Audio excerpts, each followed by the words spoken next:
Penitenciaría Estatal de Ohio, Columbus, Ohio, 7 de diciembre de 1938, 8 de la noche. Una sola silla eléctrica estaba en el centro de una sala fría y silenciosa. Un grupo de testigos permanecía inmóvil, observando. Nadie hablaba. Entonces ella entró. Medía 1,50 m. Tenía el cabello rubio. 32 años. Su nombre era Anna Marie Hahn y, en cuestión de minutos, el estado de Ohio estaba a punto de hacer algo que nunca había hecho en toda su historia: ejecutar a una mujer. 5 hombres ya estaban muertos. Durante 4 años, ella se había movido libremente sin ser arrestada una sola vez. Pero hay algo que podría dejarte helado. La noche antes de su ejecución, Anna Marie se sentó en su celda del corredor de la muerte y escribió una confesión de 20 páginas a mano. Cada nombre, cada víctima, cada veneno. Así que pregúntate esto: ¿por qué una mujer inocente haría algo así? La respuesta cambia todo, pero antes de llegar a esa silla, necesitas saber quién era y a quiénes destruyó. Bienvenido a The Execution Archive. Si es tu primera vez aquí, suscríbete ahora, porque esta historia llegará a lugares que no esperas. Estos hombres no eran desconocidos elegidos al azar. Fueron seleccionados, con cuidado, en silencio, y ninguno vio venir lo que estaba por suceder. Ernest Koch tenía 73 años. Era muy conocido y profundamente respetado en el distrito Over the Rhine de Cincinnati. Antes de Anna Marie Hahn entró en su vida, no tenía antecedentes médicos graves. Era un anciano saludable, con una casa y una comunidad donde todos conocían su nombre. Murió el 6 de mayo de 1933. Le dejó su casa a Anna. Albert Parker tenía 72 años. Era un trabajador ferroviario jubilado, tranquilo, decente y muy confiado. Le prestó a Anna $1,000 y firmó un documento para dejar constancia. Cuando murió, ese documento había desaparecido. Jacob Wagner tenía 78 años. Era un jardinero amable. Le tomó tanto cariño a Anna que cambió su testamento, dejándole $17,000 en efectivo y llamándola su querida sobrina. Pero no era su tío, era su siguiente víctima. Murió el 3 de junio de 1937. George Selman tenía 67 años. Murió el 6 de julio de 1937, menos de 5 semanas después de Wagner. Anna se quedó con una suma de entre $15,000 y $17,000. George Obendorfer también tenía 67 años. Era zapatero. En el verano de 1937, abordó un tren rumbo a Colorado Springs, junto a Anna y su hijo pequeño. Nunca regresó a casa. Todos estos hombres tenían algo en común. Eran mayores, vivían solos, y nadie los vigilaba lo suficiente. Esa era exactamente la razón por la que Anna los había elegido. Ernest Koch, Albert Parker, Jacob Wagner, George Selman, George Obendorfer. Recuerda esos nombres. Pero ¿quién era realmente Anna Marie Hahn? Nació el 7 de julio de 1906 en Füssen, Baviera, Alemania. Era la menor de 12 hijos. Para cuando llegó al mundo, varios de sus hermanos ya habían muerto. Su padre, Georg Filzer, era fabricante de muebles. La familia tenía una buena situación económica. Era respetada, religiosa. Desde afuera, parecía un buen hogar para crecer. Pero Anna era diferente. Desde muy joven, la describían como consentida e inquieta. Siempre desafiaba los límites. Siempre quería más de lo que tenía frente a ella. Nunca terminó la escuela secundaria, aunque años después afirmaría lo contrario. De niña, pasó casi 5 meses hospitalizada por una infección en la sangre. Más tarde, fue sometida a una cirugía por bocio. Sobrevivió a ambas cosas. Quienes la rodeaban creían que eso la había hecho fuerte. No tenían idea de cuánto terminarían pagando otros por esa supervivencia. Entonces llegó el escándalo. Durante la adolescencia, Ana quedó embarazada. Le dijo a su familia que el padre era un reconocido investigador del cáncer de Viena llamado Dr. Max Mazczecki. Pero los registros judiciales confirmaron más tarde que no existía ningún médico con ese nombre. Hasta hoy, la verdadera identidad del padre de Oscar sigue siendo desconocida. Su familia quedó mortificada. En 1929 tomó una decisión: enviar a Ana a Estados Unidos. Oscar se quedó en Baviera con sus abuelos. En Cincinnati, Ana se mudó con sus familiares Max y Anna Douchel. Allí conoció a un inmigrante alemán llamado Philipp Hahn. Se casaron en 1930. Para quienes la conocían, era una madre dedicada, una vecina amable y una cuidadora incansable. Pero esa imagen era solo una actuación. Y lo que los investigadores encontrarían años después dentro de su casa en Cincinnati dejaría sin palabras a todo un departamento de policía. Después de la boda, Ana regresó brevemente a Alemania para llevar a Oscar a Cincinnati. En apariencia, todo parecía estar bien. Un esposo, un hijo, un nuevo comienzo en Estados Unidos. Pero detrás de las puertas cerradas, todo ya comenzaba a derrumbarse. Poco después del matrimonio, Philipp Hahn enfermó gravemente. Fue hospitalizado. Sobrevivió, pero el matrimonio nunca se recuperó. Y el verdadero significado de aquella enfermedad solo se conocería mucho tiempo después. La panadería que administraban juntos en el barrio alemán de Cincinnati atravesaba dificultades. La Gran Depresión había golpeado todo. El dinero desaparecía más rápido de lo que entraba. Los registros judiciales apuntaban a un creciente problema con el juego. Apuestas en carreras de caballos. Grandes pérdidas. Deudas que seguían aumentando sin una salida honesta a la vista. Los fiscales alegaron que, antes de que el veneno entrara en escena, Ana intentó incendiar la casa familiar y después la panadería para cobrar el seguro. Pero cuando eso no resolvió el problema, encontró otra forma. Comenzó a trabajar como cuidadora interna de hombres mayores dentro de la comunidad de inmigrantes alemanes de Cincinnati. Una comunidad unida por el idioma, las raíces compartidas y la profunda confianza entre vecinos. Ana entró directamente en esa confianza y luego la convirtió en un arma. Pero hubo un hombre que vio algo que no debía haber visto. Observó cómo unas moscas se posaban sobre una bebida que Ana le había llevado y caían muertas al instante. Lo que decidió hacer después terminaría costándoles la vida a otros 4 hombres. Llegaremos a eso, pero hay algo que hace este caso todavía más inquietante. Anna Marie Hahn no tenía cómplices, no tenía un compañero, nadie la ayudaba. Los registros judiciales confirmaron que nunca se identificó ni se acusó a ningún coautor junto a ella.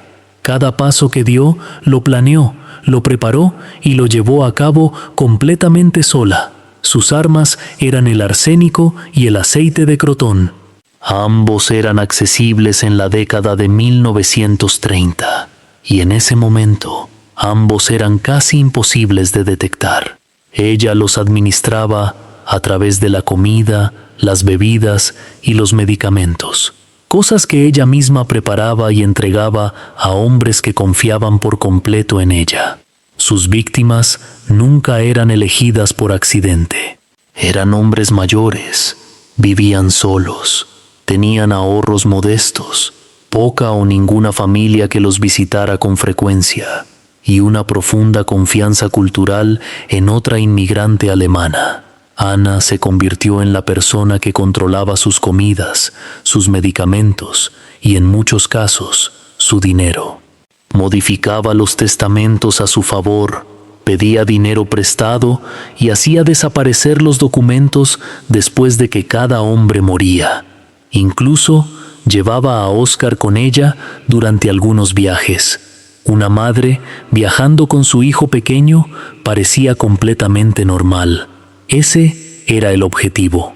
Cuando la policía registró su casa después de arrestarla, lo que encontró dentro habría sido suficiente para matar a una ciudad entera. Si sigues con nosotros, deja tu like ahora, porque esta historia apenas comienza a volverse más oscura. Ahora veamos exactamente lo que hizo. ¿Y cómo logró salirse con la suya hasta que ya no pudo hacerlo? Ernest Koch, 6 de mayo de 1933. Ana se fue ganando un lugar en la vida de Ernest poco a poco. Se hacía útil, cocinaba, lo visitaba, se convirtió en la persona de quien él dependía. Para cuando terminó, Ernest le había dejado su casa en el testamento. Luego murió. No se abrió ninguna investigación. Nadie hizo preguntas. Un anciano había fallecido y una mujer amable había sido incluida en su testamento. La comunidad guardó luto. Ana siguió adelante. Albert Parker. Albert le había prestado a Ana $1000. Existía un documento firmado que lo demostraba. Un pagaré redactado y firmado ante testigos. Los registros judiciales indican que, después de su muerte, aquel documento fue desechado o simplemente desapareció. La deuda desapareció con él. Otro funeral silencioso. Otra salida limpia. Nadie sospechó nada. Jacob Wagner, 3 de junio de 1937. Con Jacob, Ana fue más lejos. Había pasado tanto tiempo a su lado que él realmente creía que era parte de su familia. Cambió su testamento y le dejó $17,000 en efectivo, llamándola su querida sobrina. Pero Ana no era su familiar. Era su siguiente víctima. La muerte de Jacob Wagner se convertiría más tarde en el cargo formal de asesinato que llevaría a Anna Marie Hahn a la silla eléctrica. George Selman, 6 de julio de 1937. Menos de 5 semanas después de la muerte de Jacob Wagner, George Selman también había muerto.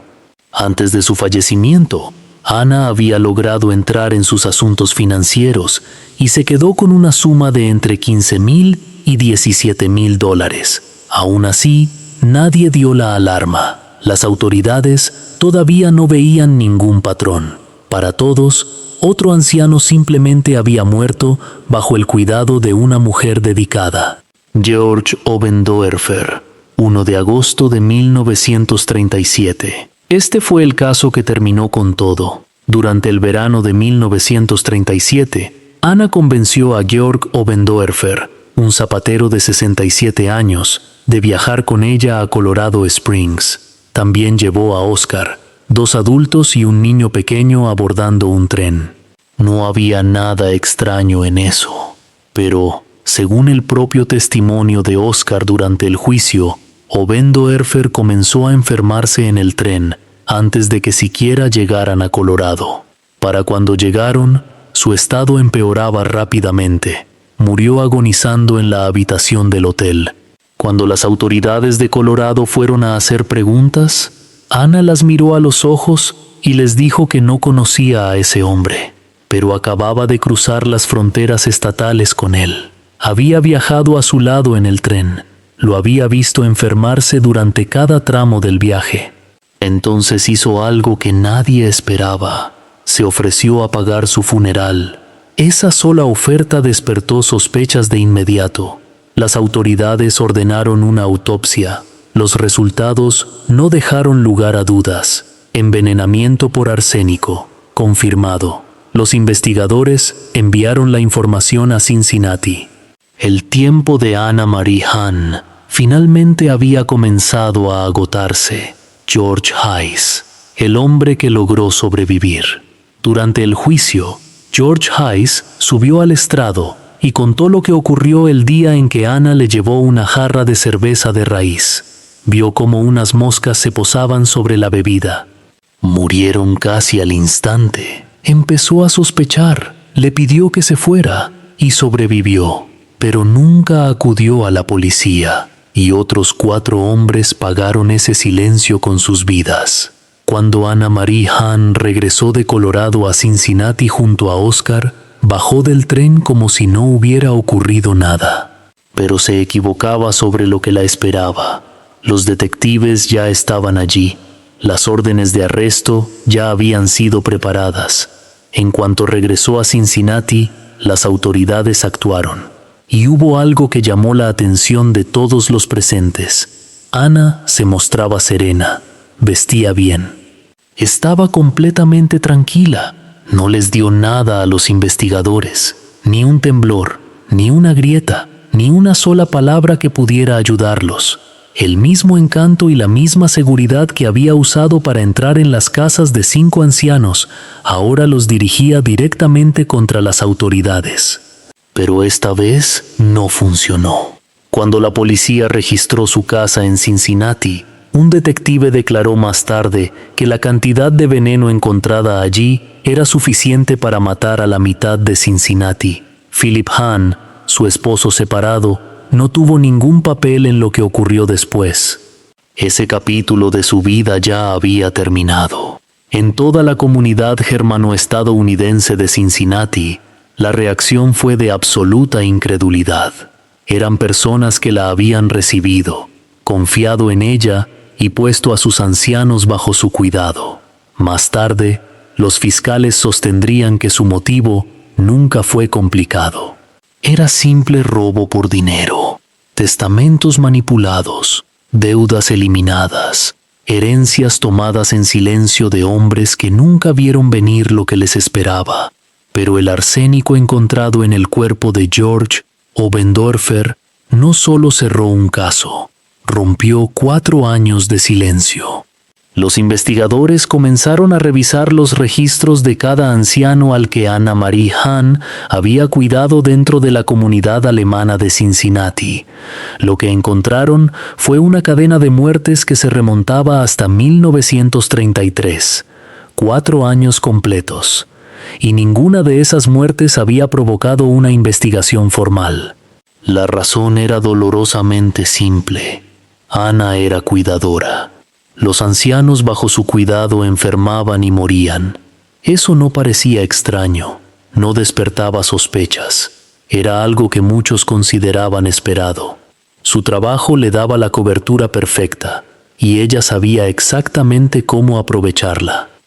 Las autoridades ordenaron exhumar los cuerpos de sus antiguos pacientes. Uno por uno, llegaron los resultados toxicológicos. Envenenamiento confirmado. Luego confirmado otra vez y otra vez. Los registros judiciales muestran que el arsenal de venenos encontrado en su casa de Cincinnati eliminó cualquier duda. No era una mujer que hubiera tomado una sola decisión terrible en un momento de desesperación. Había acumulado veneno, estaba preparada y durante varios años había mantenido una operación de envenenamiento activa. 4 años, 5 hombres, todos muertos. Y ninguna alarma se activó hasta que una habitación de hotel en Colorado lo cambió todo. Entonces llegó un testimonio para el que nadie en esa sala estaba preparado, y vino desde su propia familia. Si Georg Obendorfer hubiera muerto en Cincinnati, quizá Anna Marie Hahn nunca habría sido descubierta. Pero no murió en Cincinnati, murió en Colorado Springs, otro estado, otra jurisdicción, un lugar donde las autoridades ordenaron una autopsia casi de inmediato. Esa sola decisión cambió todo. Los resultados de las exhumaciones en Cincinnati comenzaron a llegar uno tras otro. Envenenamiento confirmado, luego confirmado otra vez. Los fiscales ahora tenían un patrón documentado, escrito en blanco y negro, que se extendía durante 4 años. Y el arsenal de venenos encontrado en su casa eliminó la última defensa posible. Entonces llegó el momento que silenció la sala. Oscar, su propio hijo, de aproximadamente 12 años, subió al estrado. Testificó que él, su madre y Georg Obendorfer habían viajado juntos en tren desde Cincinnati hasta Colorado, y que Obendorfer había comenzado a enfermarse durante el viaje, antes de que siquiera llegaran. Esas palabras, pronunciadas por su propio hijo, tenían un peso que ningún fiscal habría podido fabricar. Después fue el turno de George Hayes. Le contó a la corte exactamente lo que había visto. Moscas cayendo muertas después de posarse sobre una bebida que Anna le había llevado. Anna Marie Hahn fue arrestada formalmente y acusada. Cuando la noticia de que habían encontrado suficiente veneno en su casa para matar a la mitad de Cincinnati se extendió por la ciudad, la reacción del público fue una sola: absoluta incredulidad. En el otoño de 1937, Anna Marie Hahn entró a una sala de justicia en Cincinnati, y todo el estado de Ohio se detuvo para observar. El juicio duró 4 semanas. La prensa lo llamó el mayor caso de asesinatos múltiples en la historia del país. Cada día, más de 1000 personas se reunían afuera del tribunal, no para entrar, sino solo para verla. El jurado era diferente a cualquier otro que Ohio hubiera visto antes. 11 mujeres y un hombre. Esa composición, por sí sola, fue noticia nacional. Anna llegaba al tribunal todos los días completamente arreglada, ropa limpia, cabello ordenado, expresión tranquila. Escuchó cada prueba presentada en su contra y representó su inocencia como si no le costara ningún esfuerzo. Pero la fiscalía no se dejó engañar. Su argumento era directo: asesinatos múltiples por dinero. Cada víctima había sido explotada económicamente antes de morir. Cada muerte había sido presentada como algo natural, y cada vez Anna Marie Hahn terminaba con más dinero. 2 testimonios golpearon con más fuerza que cualquier otra prueba. George Hayes describiendo cómo las moscas caían muertas, y Oscar, su propio hijo, confirmando el viaje en tren y la enfermedad de Oberndorfer durante el trayecto. El jurado deliberó menos de 3 horas. Culpable, sin recomendación de clemencia. Bajo la ley de Ohio, eso significaba una sola cosa: una sentencia de muerte automática. El 10 de noviembre de 1937, el juez Charles Bell condenó formalmente a Anna Marie Hahn a morir en la silla eléctrica. Mientras cada palabra de la sentencia era leída en voz alta, ella siguió afirmando que era inocente. Se convirtió en la primera mujer en la historia de Ohio condenada a morir por electrocución. Sus abogados apelaron hasta llegar a la Corte Suprema de Estados Unidos, pero la Corte se negó a intervenir. El 1 de diciembre de 1938, Anna Marie Hahn fue trasladada a la Penitenciaría Estatal de Ohio, en Columbus. Durante meses se había repetido que Ohio nunca ejecutaría realmente a una mujer, que alguien intervendría en el último momento, que el Estado daría marcha atrás, pero nadie lo hizo. En sus últimas horas, la actuación finalmente terminó. Tomó una pluma y escribió 20 páginas, una confesión completa, escrita a mano.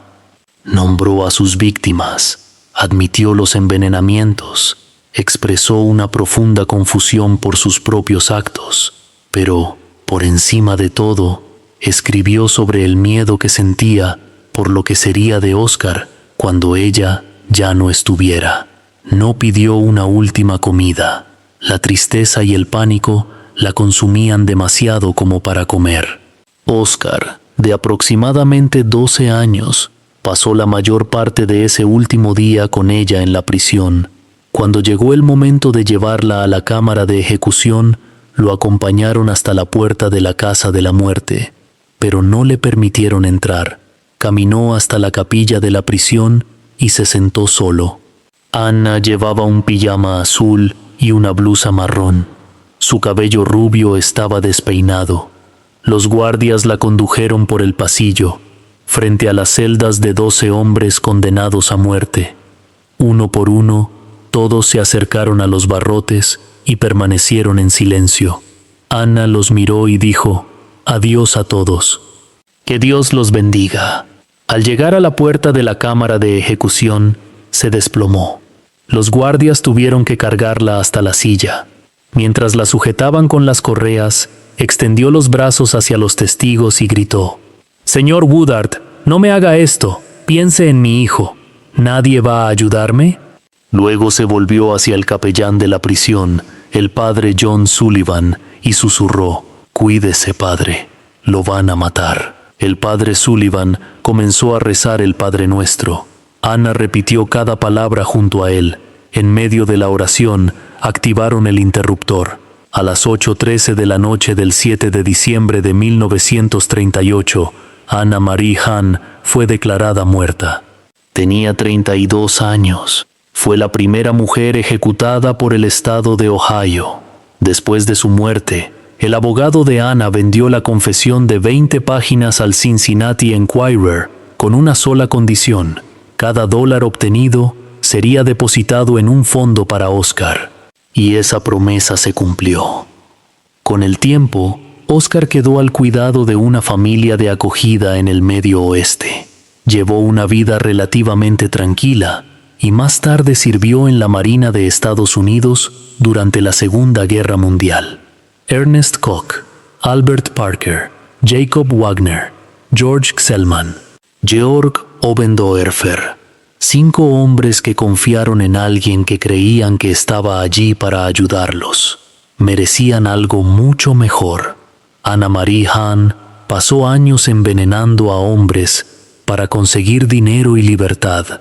Al final, lo único que consiguió fue su propio lugar en la historia. Y en algún lugar, dentro de la capilla de una prisión, un niño de 12 años permanecía sentado solo, esperando a una madre que nunca volvería a salir. ¿Qué momento de esta historia te impactó más? Déjalo en los comentarios, leo cada uno, y si todavía no estás suscrito, hazlo ahora. El caso de la próxima semana es tan escalofriante como este. No querrás perdértelo.